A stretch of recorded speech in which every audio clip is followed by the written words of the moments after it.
Hey, good evening, Buff Nation.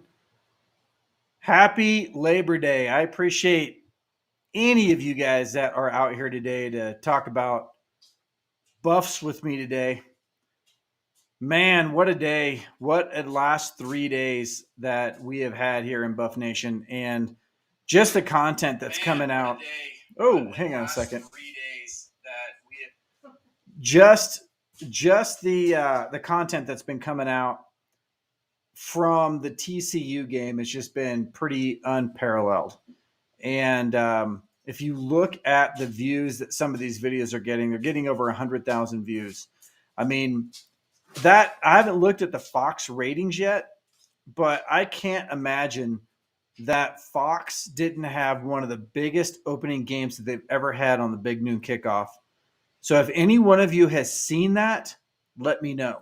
I would really appreciate that because it's got to be a record. I can't see any way around it. It was the biggest game during that time frame.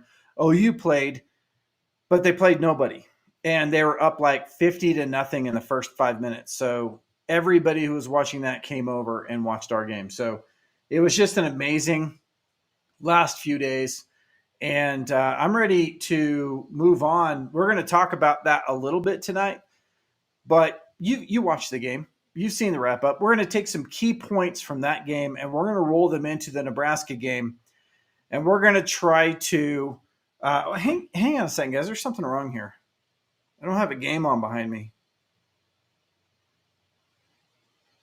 Yeah, here we go. That's better. I think you guys recognize that game. Anyway, we're going to take some key takeaways from Saturday's game and relate them to the Nebraska game, although I think it's going to be a completely different game. I think most people probably think that.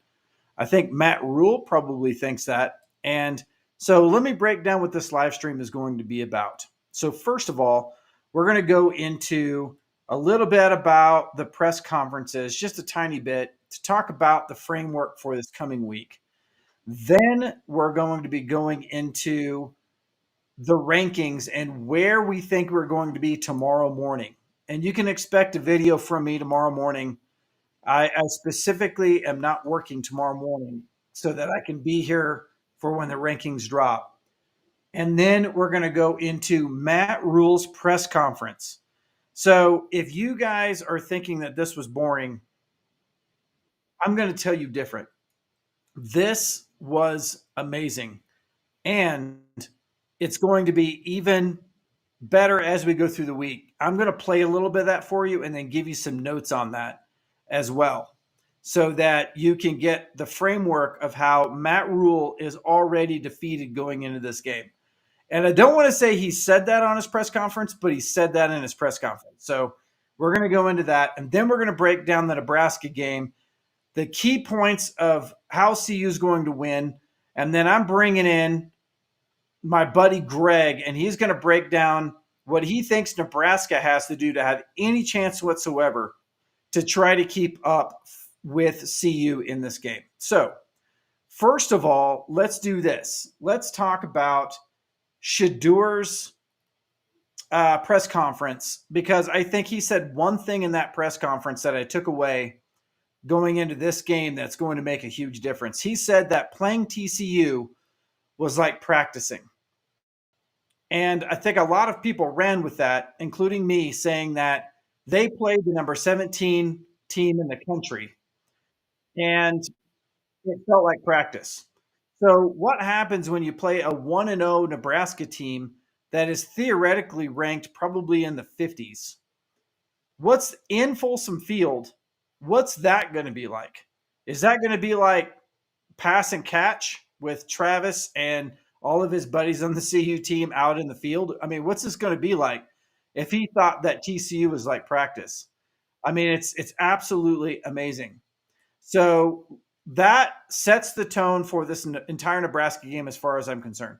I am not in the least bit worried. I don't think they're going to show up in the least little bit, but we're still going to give them the benefit of the doubt and say that they might have a chance in this game. And Greg is going to break that down here in a little bit. and give us whatever chance Nebraska has of winning this. Now, let's talk about rankings. So, rankings are obviously very meaningless at this time of the year because teams are going to win, teams are going to lose, and the rankings are going to go all over the place. But a long time ago, I would say 3 months ago, I did a video specifically on where I think CU would be ranked going in the Nebraska game. So obviously, like the rest of us, I don't know that any one of us said that we were going to lose to TCU in this game. So I predicted a win, and I predicted that we would go in Nebraska 1-0. But what I said is that and the NCAA, the coaches poll and stuff like it, they're not going to give us, the AP poll is not going to give us the benefit of the doubt after beating TCU, even though they were going to be a ranked team, and that we were going to have to prove it against Nebraska in order to be ranked. Well, it looks like I am probably wrong, and the fact that everyone is going to be jumping on the Colorado bandwagon, the Coach Prime bandwagon, and it looks like we may actually go into this game with Nebraska actually ranked. So this is what I found out. And one of them actually was CBS, and I lost that one. I don't know where it went. But right now, we have Sports Illustrated is predicting that tomorrow morning we are going to be the number 21 team in the nation. And Fox came out, and obviously Fox is our friend. Fox is our friend. Fox and friends. Fox is friends with Prime. Fox is predicting us to be at number 19, cracking the top 20 by beating the number 17 team in the country. So that is what is predicted. What will happen when we get to tomorrow morning? Will we be 19? Will we be 20? Obviously, I'm going to show you this thing with Matt Rhule here in just a second. Matt actually thinks we're going to be ranked higher than that, and surprisingly higher than that. Matt Rhule, I think it was a mistake. I think he misspoke. But at the same time, he said it, and I'm going to run with it. And I'm going to put it all over Twitter when we get done here. But I'm going to just let you hear it for yourself. So now that we are at this space, listen to this from Matt Rhule. Hang on one second.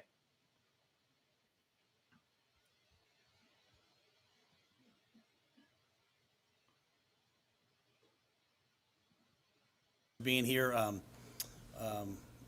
think the guys have done a good job since Thursday night, working hard to improve as a team. Excited about this week. Obviously, going on the road again versus another Power 5 opponent. Great chance for us to take a step as a team to improve, try to go 1-0 this week. I have a lot of respect for the team that we're playing. I had a chance to watch them on Saturday. Obviously, playing a ranked team. They'll be a ranked team this week, maybe even a top 10 team, and that's well deserved. So excited to see our guys match that environment, handle that environment, and excited for the week. So with that, I'll see what questions you guys have. Any updates on any of the injured guys? Yeah, All Isaiah right. Garcia. So I don't know if you guys heard that or not. Tell me if you heard that. But Matt Rhule is predicting us to be a top 10 team in the country. Now, I think he meant probably in the 10s, meaning like 17, 18, 19, I don't know. But he said a top 10 team. So I'm going to run with what Matt Rhule said, and I'm going to say that we're going to be a top 10 team. Top 10. That would be amazing if they gave us that much credit after not giving us any credit at all. They're going to make us a top 10 team. Now, granted, this is Matt Rhule. He lost his first game. I don't know that he knows. I don't know. Maybe I shouldn't say that, but maybe I'm not going to say that. Anyway, I have respect for Matt Rhule from the standpoint of he was obviously an NFL coach, and he had some success, a lot of success in college football. And that stated, I have respect for him as a coach because I haven't done any of that. I coached Pee Wee football in the early 2000s, and that's about as far as I made it. But so I'm going to give him that respect. But for him to think that, obviously he has a ton of respect for Colorado and CU. So I'm going to go a little bit more into this. So, Greg, I know you're listening. You can have a little bit more time to scarf down your food before you come on. But here is what I'm going to give you some Cliff's notes. I'm going to call them Rhule notes from this press conference. He has a lot of respect for the team and how they were playing. He said that Isaiah Garcia, who is one of their big receivers, is out for the season, unfortunately. Too bad for that young man. But that leaves an opening in their wide receiver crew. And we'll go into their receiving stats next.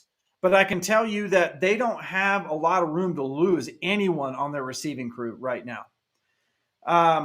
He said that he expects CU to do at least 10 deep shots per game. So at least 10. So he's predicting, what is that? 3 per quarter, 2.5 per quarter. I think we're going to do more than that on this Nebraska team. But anyway, so he's expecting the deep shots, which means they're going to be playing back a little bit. That I don't know if I'm wrong on that, but I think I'm pretty close to being the fact that they're going to be back. He said that the altitude and tempo were well thought out, meaning that we understand the altitude and the tempo that we're running. And then he also said that Coach Lewis and him were good friends. I didn't know that. I don't know if Coach Lewis knows that, but apparently they're good friends. And he has a lot of respect for Coach Lewis, and he has a lot of respect for the tempo that Coach Lewis runs.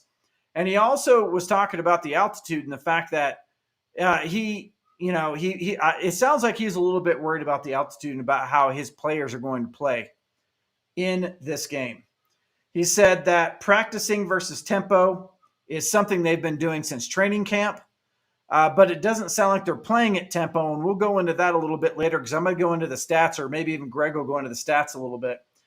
But looking at the amount of plays they had from scrimmage, it doesn't seem like they're playing at tempo. And then he said likely they will be playing a 3-3-5 defense, very similar to the way that TCU played. And that's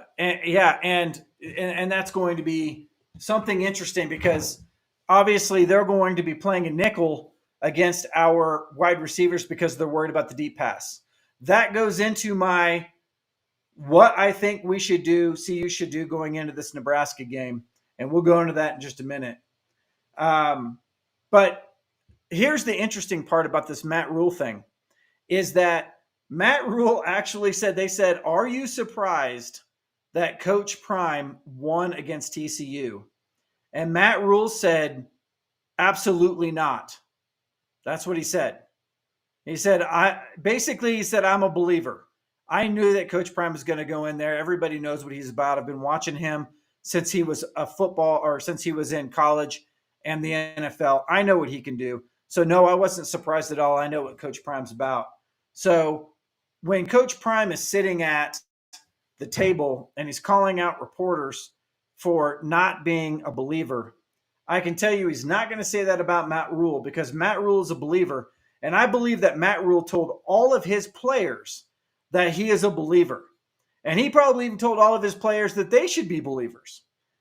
Because at this point, this whole press conference was more about Coach Prime and CU and how dominant they are and how good a coach he is than it was about anything that they're going to do to try to win. So I'm just saying that right now. So he said, anytime you have a great quarterback like Shedeur, you're going to win games. So he even gave props to Shedeur.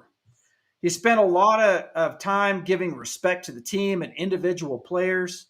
He talked about C.J. White, who coached with Coach Prime and is now a Nebraska staff. And basically, C.J. White went up to the Nebraska coaches and said something like, yeah, you guys don't know what's coming. Something to that, this is paraphrasing. You guys need to go back and watch that. I'll put that link in the description so you can watch that entire press conference. But basically, he said that one of the strength coaches on his staff said, yeah, these guys ain't playing. You guys need to be ready.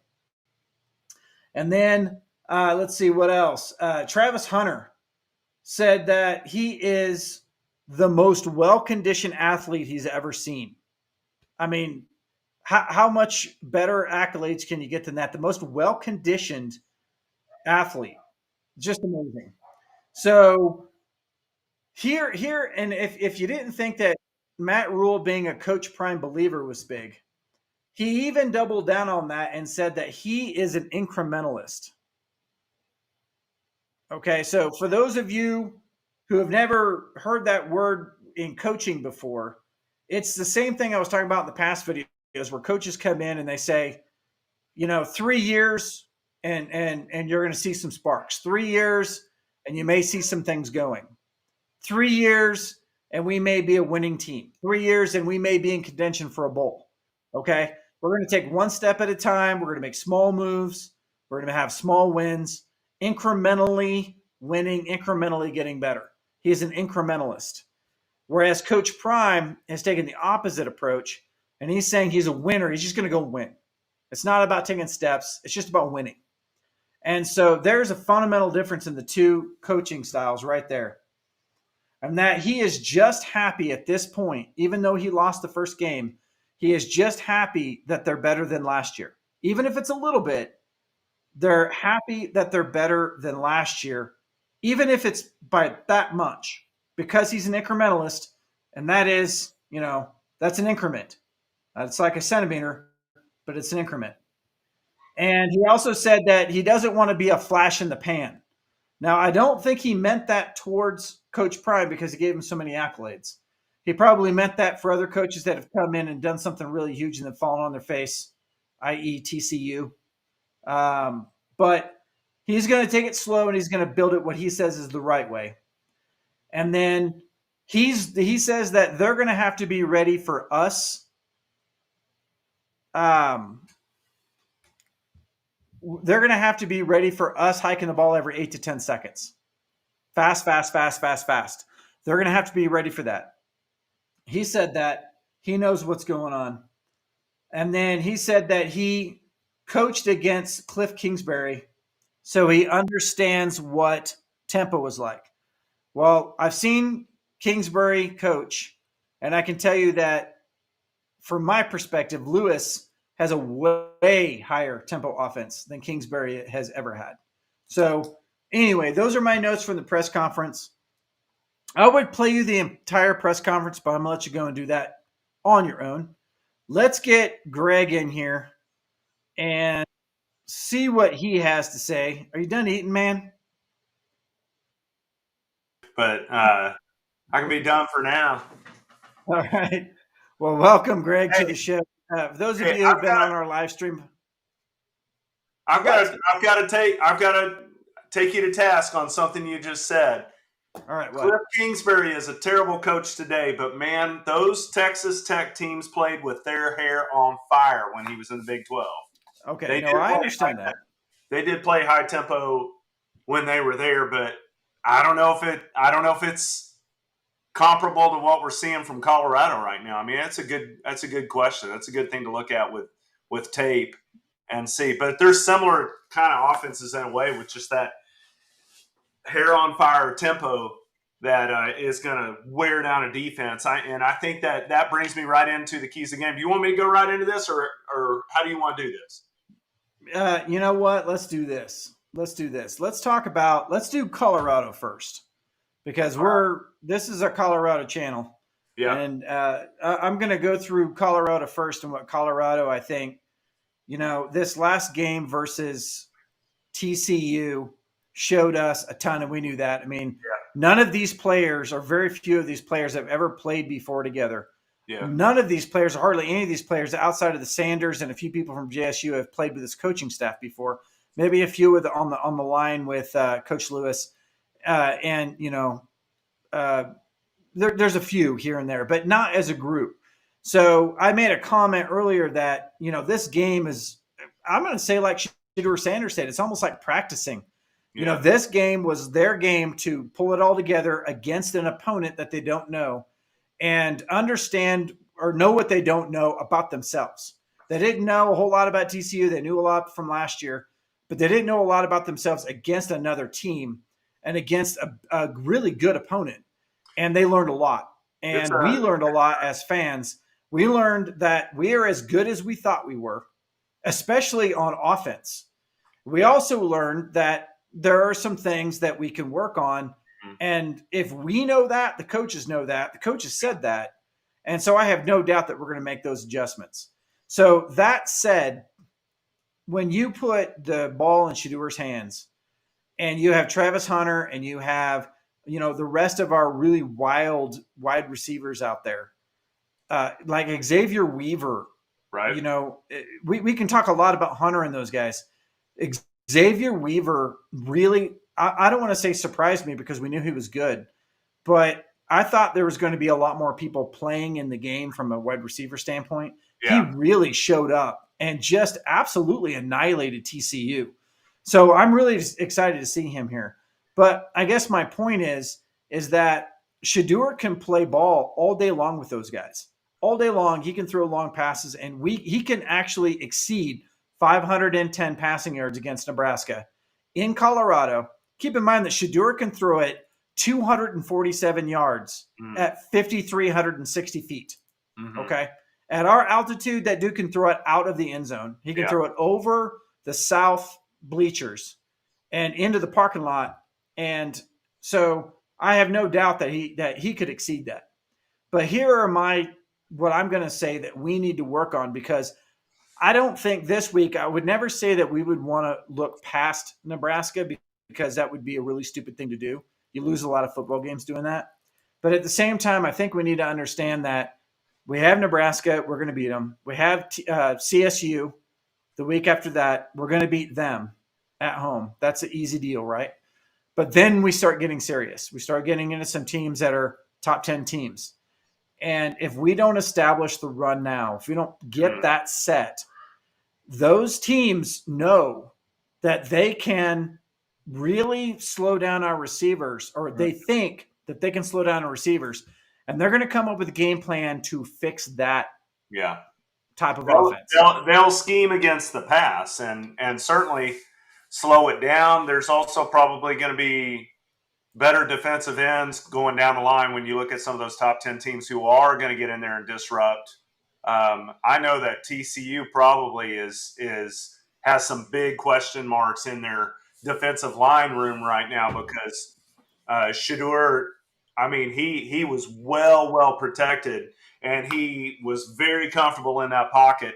And you know, the thing is I don't know if there's assumptions out there at what kind of player Shedeur is, but he's very much at least he certainly looked to me like he's one of those hyper accurate pocket passers. Hyper accurate. It's a good point, man. You know, and so I mean, I think the guy was over 80% completions. Yeah, absolutely. And now leading the Heisman board. Right. With Travis right behind him. Which side note, how many teams out there have two legitimate Heisman contenders on their team right now? Yeah, nobody. Yeah. I mean, there's a lot with one. I don't know that there's anybody other than Colorado that has two legitimate in the top 10 conversation for the Heisman. You know, you could definitely see them on the stage or see them in the room at the end of the year come December. But anyway, back to the point, there will be teams that'll be scheming to do whatever they do if they have to rearrange some personnel or put some different people on the field to get pressure on Sanders.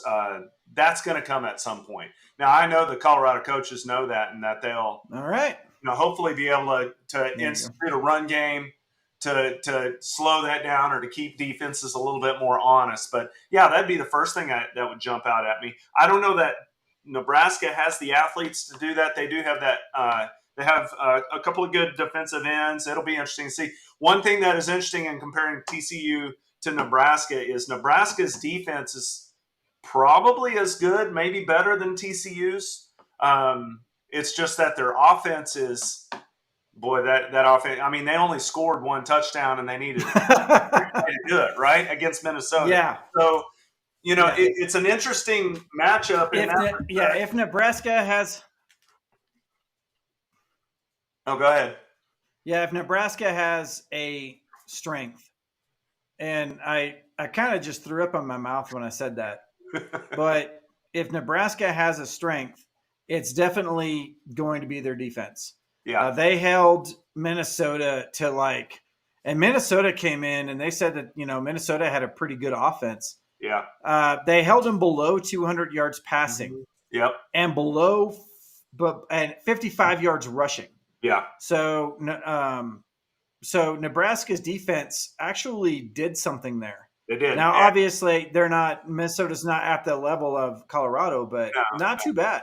Yeah, and in particular, probably the strongest part of the Nebraska defense is those defensive backs. I mean, they've got some legitimate talent there, so it's going to be a fun strength versus strength kind of matchup when you look at Colorado going against those Nebraska defensive backs. I mean, Colorado had 4 receivers go over 100 yards. Isn't that right? Isn't that what I saw? I mean, 4 receivers over 100 yards. That's just lights out. So, but it's one of them was a running back.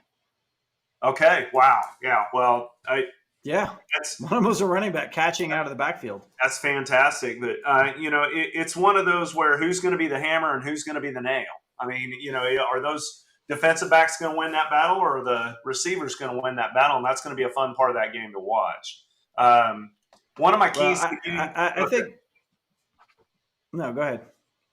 No, go ahead. Go ahead. I'll read off my keys here in a second. But yeah, so at this point, yeah, I think the defensive backs that they have are probably their, again, strength, for whatever reason I'm saying strength, best part of their defense. But I still don't think that they're as good as TCU's defensive backs. Maybe not. And I think that no, I don't think they're even close. So I think Shedeur could throw on them all day long. Even in a nickel, I think they're going to do that because that's what TCU is playing. But where I think that we're going to be able to really take advantage of them is, and this is my number one key of the game, and I think I saw in the chat like a ton, like everybody's going off in the chat talking about a running game. Mm-hmm. I would be the first to say that probably the most balanced teams for championships anymore now are balanced run offense, run and pass offense. Mm-hmm. And the reason why I say that is because, like, I remember the day, I mean, I played on a team that won a city championship in Albuquerque that we ran the wishbone. Okay. That was when the wishbone was big. Okay. So everybody won and Oklahoma won championships. Yeah. Colorado won a championship with a version of the bone. Nebraska. And then, Nebraska. Absolutely. Yeah. But then defenses and coaches learned how to defend that, and the bone went away. Then you had the air raid offenses of the early 2000s. Yep. And although there are versions of that still around, coaches figured out how to stop that. That's part of the reason. One thing that no one has ever. Yeah. And so I'm saying a balanced offense and a balanced offense is a balanced running game with a balanced passing game. Now, if we have that, Shedeur can throw anytime he wants, anywhere he wants, like he did against TCU, against better opponents like USC and Oregon and Oregon State. And if we go to let's just say that we run for a playoff berth this year, which is 100% possible. We are one of half of the 1-0 teams in the country. It's starting to narrow down. Mm-hmm. Next week, we will be part of the 2-0 crowd. Mm-hmm. And the week after that, we'll be part of the 3-0 crowd. Mm-hmm. So by that time, we're already going to be pushing maybe top 10 at that point. Okay. So I think that there's a possibility if we beat USC, which I think we will. I think we'll beat USC because it's at home. Okay. So we beat USC. All of a sudden now we're in the top 10 and we're pushing contention. So I'm saying that there is a good possibility that we have an opportunity to go to a playoff berth this year. Okay. Now, that said, we're going to have a balanced running game. There's no way that some of those defenses are going to allow us to pass for 500 yards. No. And so we got to have a running game. Now, 2 of our best backs that we ran or that we have didn't play in TCU's game. Obviously, Alton McCaskill and Cavassier Smoke didn't play. I don't know what the opportunity is for them for this week. But, I mean, if there's any opportunity that that we don't push them, this would be a game not to push them because we're at home. We're against Nebraska. We showed that we can run it good enough. Mm-hmm. And we can pass against them, I think, no problem. So maybe we hold them for another week until CSU. Mm-hmm. Or we just unleash them. Maybe they're ready, and we run for 200 yards on them and pass for 400 yards. I'm calling for 600 yards against Nebraska, 600 plus yards against Nebraska. What do we have against TCU? 560. Yeah, I think we're over. I think 560 total yardage. 560. That's right. It's like 565. 560. I think we're over 600 yards total. against Nebraska. Yeah. So I'm writing it down now. 600 plus yards against Nebraska. And Shedeur throws for 400 plus, and we run for 200 plus. That's how I see the game going right now. The pocket, the offensive line was stellar. Okay, so look at 4 sacks. And anytime you see 4 sacks, I mean, the quarterback for Nebraska is what is his name? Jeff Sims. I don't know why I have a Sims skateboard, and yeah, so I don't know why I don't. Jeff Sims. Anyway, Jeff Sims had 3 interceptions, was sacked 3 times in that game. Yeah. We were sacked 4 times. But those 4 times were like literally the only 4 pressures that he had most of the game. Every single other offensive possession had him in a clean pocket. Maybe he had to roll out, but clean pocket.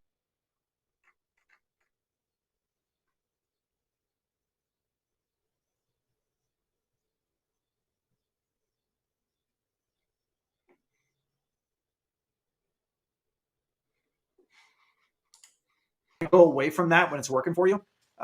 If we were to run it more and we had Alto and Smoke in the backfield, I don't think that would have been a problem. But the way that we were blocking for Shedeur, I think our running game is going to be fine. I don't think anybody needs to worry about that. I think we're going to be good as far as that's concerned. So that said, I'm going to go into my defense. I'm going to give you the floor to talk about what Nebraska needs to do to try to catch this. Okay. So I think everybody on this live stream, if anybody ever wanted to pick a bone with what we did on Saturday, it was probably our defense. And the reason why is because they ran for 200 yards on us. And two of their stud running backs. Say what? 42 points. I mean, you give up 42 points, you're going to lose most of the time. Right, but they ran on us pretty good, and I think it had a lot more to do with the caliber of their running backs. I think they have 2 top 10 running backs in the country. I really do. I think those guys looked really stinking good. Yeah. And by the way, the other 5 come from CU. So, but at this point, we were running it. Now, they don't have that at Nebraska. They're not going to run.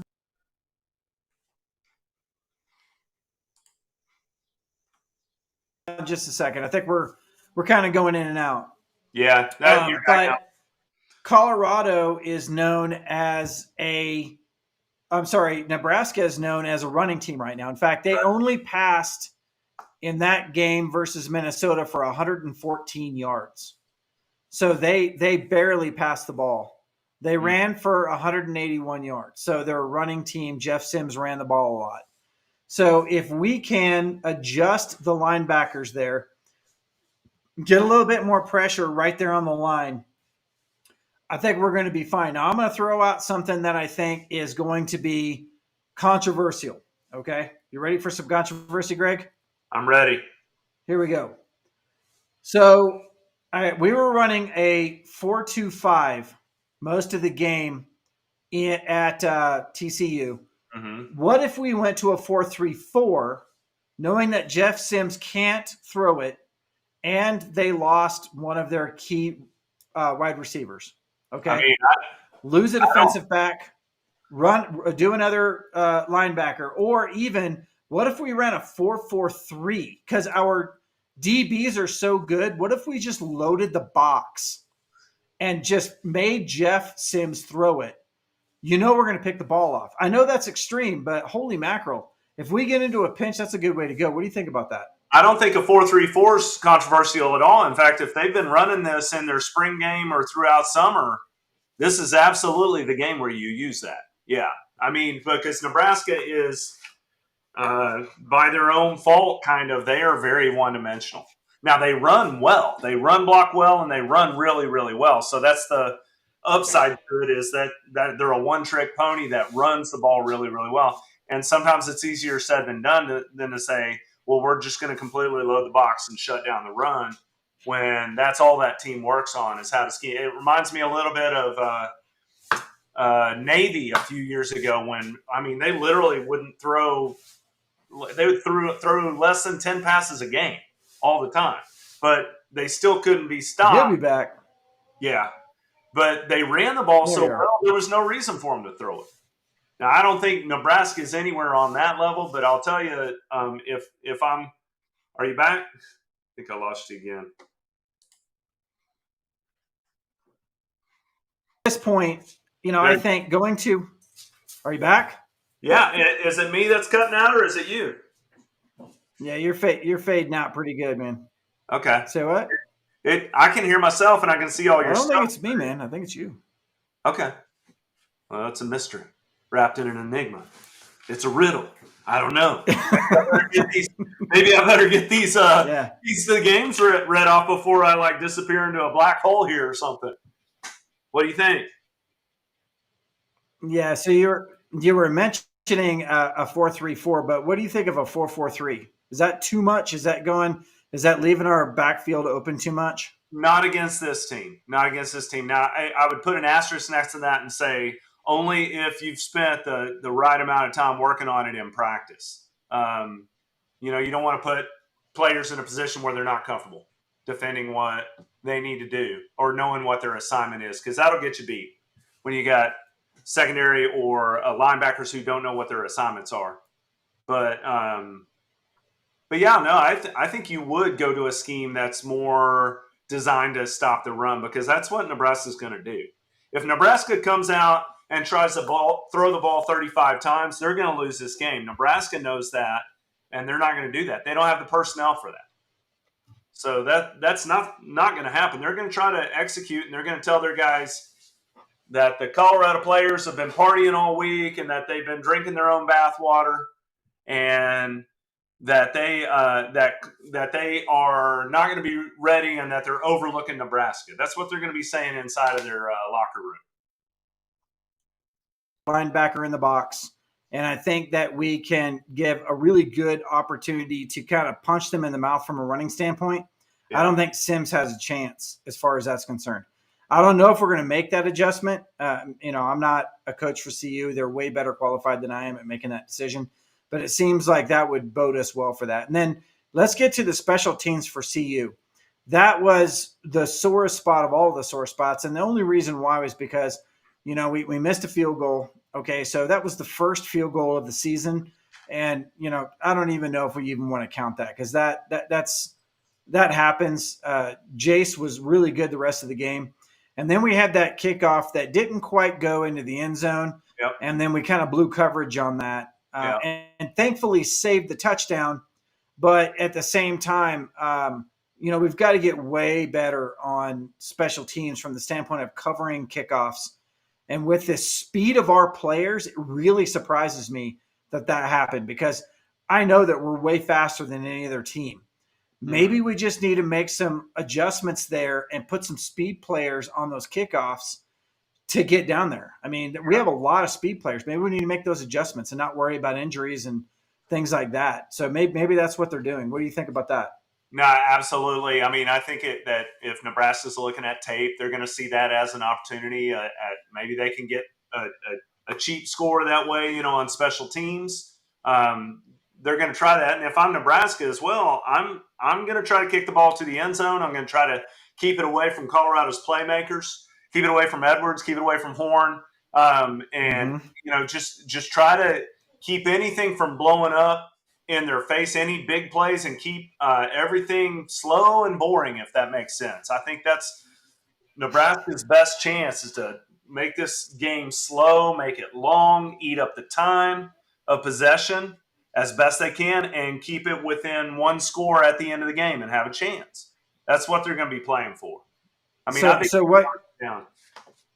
what you're saying is that Nebraska is going to take the same game plan that they took to Minnesota to Colorado. They're going to be slow and boring. Yep, absolutely. Okay, and the same program that Matt Rhule brought to his press conference, slow and boring. Yep. Okay. And the reason why is because they don't have the personnel to do otherwise. This is who they are. I mean, I understand. You know what I mean? Understand. Like Yeah. they're going to preach execution, and I'm sure in the locker room. I mean, Matt Rhule is saying what he's saying in his press conference, but I'm sure in the locker rooms they're telling those Nebraska kids, "Hey, those Colorado kids are going to be reading their headlines all this week. They're going to be partying. They're going to overlook Nebraska. They're going to disrespect you. They don't think you have a chance, and they're going to try to play that angle, and they'll try to play all that up and come in with a chip on their shoulder if they can do it. That's their best chance. And Rhule did that well at Baylor for years. Even when they were the better team, sometimes he would coach teams up and have them convinced that they were being disrespected because they were Baylor, and they would play with that chip on their shoulder. I know that's what he's going to try to do there. Whether it works or not is a different question. But that's going to be part of his game plan. Dominate the time of possession. Minnesota had more time of possession than Nebraska. I think it was pretty even. But Minnesota. It was, that's funny that you say that. It was almost dead even. I want to say it was within seconds. Right. Like they had the same amount of minutes yeah. I had it up here a second ago and I don't know where it went. Here it is. Yeah, 29-26 versus 29-18. There was literally 9 seconds virtually difference in yeah. And we dominated TCU from time of possession. Right. And so you think to yourself, Shedeur passed for 510 yards. How did we dominate in time of possession? It was because we kept catching the dang football. Yeah. Which kept the clock running. Yeah, absolutely. Absolutely. And as normally normally when you see that, you think we ran it. Yeah. That's one of the things that Nebraska will try to do to limit Shedeur. He's a great player. How do you look at it this way? If you're going in against a Heisman candidate, one of the best ways to beat him is to keep the ball out of his hands, dominate the clock, and try to limit the amount of times that Shedeur can beat you and can burn you. And that's the first thing he's going to try to do. When he made that reference to, or when you were talking about that reference to Kingsbury at Texas Tech, it made me think about that too. Sometimes the best way to beat those teams was to keep the ball away from their offense as long as you could. Little slow, grinding, boring drives. Didn't work great for them against Minnesota. They had to pull out some of the trick plays and stuff like that. Makes you wonder if there'll be anything like that. And, I think a big part of this is exactly what Richard Wiles is saying. Rules gave Corn Saturday off. Don't think the team is going to win. Loser mentality. He looked scared at the press conference today. So I 100% agree with you, Richard. It's like when you see Matt Rhule up there talking about the Coach Prime and our team, he is in so much reverence of our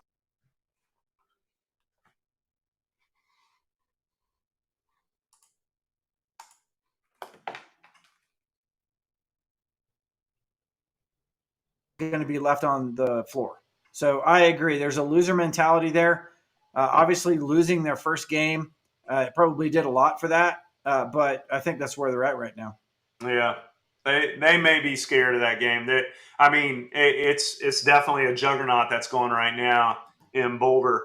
For their offense, sorry guys, we have some issues. I got a new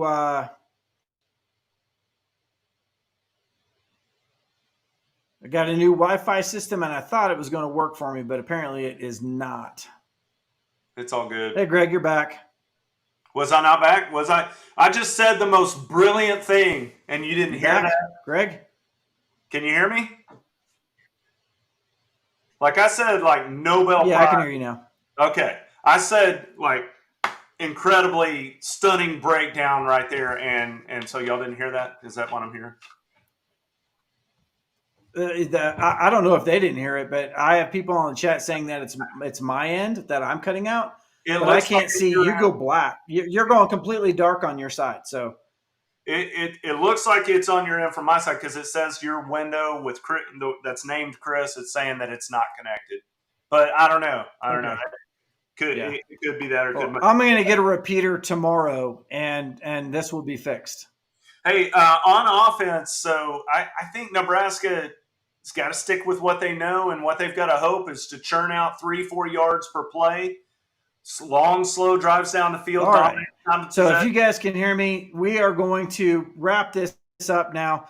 So those are our tips for the game for CU. Obviously, I think we need to establish a running game. I think that is where we need to be, and not for this team. I don't think that we need to establish a running game for Nebraska. I think we need to establish a running game for the big teams that we're playing this year, like USC and Oregon and those games. We need to establish it now and get ready for those games, because if we continue to be a real pass-heavy offense, like when I say real pass-heavy, I mean predominantly passing, it's going to be easier for those teams to shake out what we're doing. And so I think that is the key for the game, is establishing the run, sticking with it until we can get it right. Don't take the ball out of Shedur's hands too much, but keep pressing that run until we figure it out.